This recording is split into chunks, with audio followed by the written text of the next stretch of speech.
ఆంధ్రప్రదేశ్లో polytechnic diploma courses admission కోసం నిర్వహించిన ఏపీ పాలీసెట్ ఏదైతే ఉందో ఇప్పటికే రిజల్ట్స్ వచ్చేసాయి. విద్యార్థులు కౌన్సిలింగ్ కోసం వెయిట్ చేస్తున్నారు. ఇక the state board of technical education and training SBTET ఈ ఇన్స్టిట్యూట్ ఏదైతే ఉందో ఇది ఐపీ పాలీసెట్ కౌన్సిలింగ్ 2025ని నిర్వహించబోతుంది.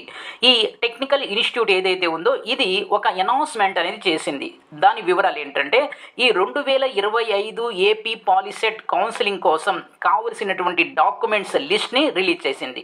సో విద్యార్థులు ఎవరైతే ఈ సక్సెస్ అయ్యారో, ఎవరైతే పాస్ అవుట్ అయ్యారో, ఎవరైతే మంచి రిజల్ట్ తెచ్చుకున్నారో వాళ్ళందరూ కూడా కౌన్సిలింగ్కి అటెండ్ అవ్వవలసి ఉంటుంది.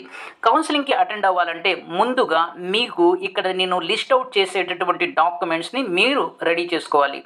ఈ డాక్యుమెంట్స్ అనేవి నేను చెప్పట్లేదు, ఇది స్వయంగా the state board of technical education and training ఈ ఇన్స్టిట్యూట్ అనేది రిలీజ్ చేసింది. ఇదే ఇన్స్టిట్యూట్ మీకు కౌన్సిలింగ్ని నిర్వహిస్తుంది.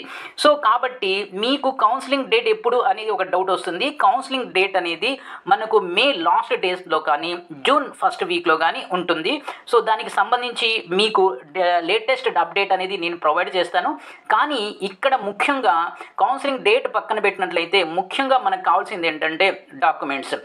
ఇక్కడ ఒకటి బాగా చెప్తాను, బాగా గుర్తుపెట్టుకోండి. అదేంటంటే ఇప్పుడు నేను చెప్పేటటువంటి డాక్యుమెంట్స్లో ఏ ఒక్క డాక్యుమెంట్స్ మిస్ అయినా అల్టిమేట్గా మీ అడ్మిషన్ అనేది క్యాన్సిల్ అవుతుంది. సో ఇప్పుడు మీరు ఏం చేయాలంటే ఈ డాక్యుమెంట్స్ నేను లిస్ట్ అవుట్ చేసేటటువంటి డాక్యుమెంట్స్ని మీరు ఒక పెన్ను పేపర్ తీసుకొని రాసుకొని ఆ డాక్యుమెంట్స్ అన్నిటిని కూడా రెడీ చేసుకోండి. దీంట్లో ఫస్ట్ వన్ ఏంటంటే ఏపీ పాలీసెట్ 2025 ర్యాంక్ కార్డ్, రీసెంట్గా మీకు వచ్చినటువంటి ర్యాంక్ కార్డ్. సో రెండోది ఏంటంటే ఈ ర్యాంక్ కార్డ్ని మీరు ఒకటి లేక 2 జిరాక్స్ కూడా తీసుకుని మీ దగ్గర పెట్టుకోండి. రెండోది ఏంటంటే AP POLYCET hall ticket 2025. So ఈ అడ్మిషన్ రాయడానికి మీకు హాల్ టికెట్ వచ్చింది కదా, అది కూడా అవసరమే.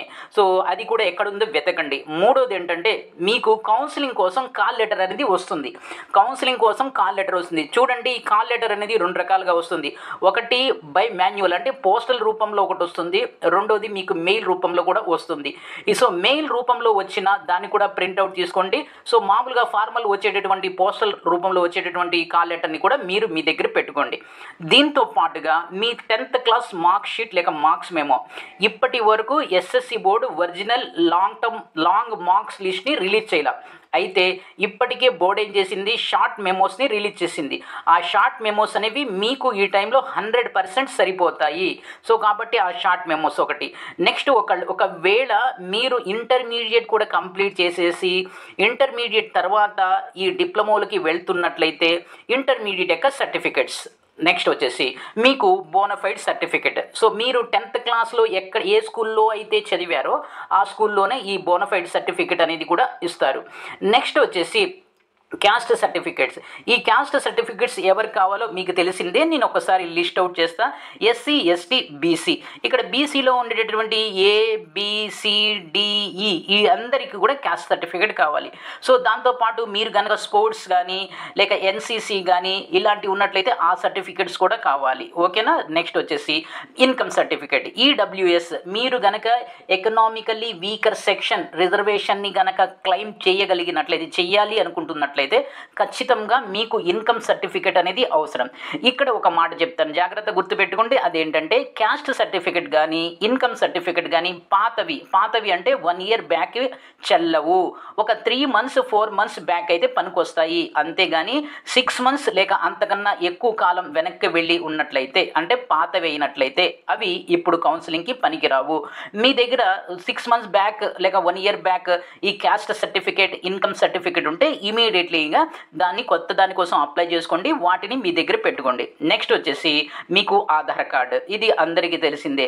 ఈ ఆధార్ కార్డుతో పాటు మీకు ఈ economically weaker section reservation claim చేస్తున్నారు కదా, మీ యొక్క రేషన్ కార్డు జిరాక్స్ కూడా ఒకటి పెట్టుకోండి. ఇది ఎడిషనల్ అనమాట, ఒక ఆప్షనల్ అనమాట, అది కూడా ఒకటి పెట్టుకోండి. నెక్స్ట్ వచ్చేసి లాస్ట్ వన్ వచ్చేసి రీసెంట్ పాస్పోర్ట్ సైజ్ ఫొటోస్, ఒక 6 photos వరకు 4 to 6 photos వరకు మీ దగ్గర పెట్టుకోండి. ఇవి minimum required documents. Documents. So ఈ డాక్యుమెంట్ సెట్ని మీరు ఒక 2 సెట్లు పెట్టుకోండి. ఒకటి ఒరిజినల్ సెట్, రెండోది మీకు జిరాక్స్ సెట్. సో కాబట్టి ఫైనల్గా మీరు ఏ కాలేజీలో అయితే అడ్మిషన్ పొందుతారో ఆ కాలేజీలో ఇవన్నీ కూడా వాళ్ళకి చూపించాలి. చూపించిన తర్వాత వాళ్ళు వెరిఫై చేసుకున్న తర్వాత ఇవన్నీ కూడా మీకు ఒరిజినల్ మీకు ఇచ్చేస్తారు. ఆ విషయాలు మీరు కంగారు పడవలసిన అవసరం లేదు. ఈ సర్టిఫికెట్స్ మీరు ఇప్పుడు ఇమీడియట్లీగా ఈ సర్టిఫికెట్స్ యొక్క సెట్స్ని, ఒకటి ఒరిజినల్ ఒకటి జిరాక్స్ సెట్ని మీరు మీ దగ్గర అట్టి పెట్టుకోండి.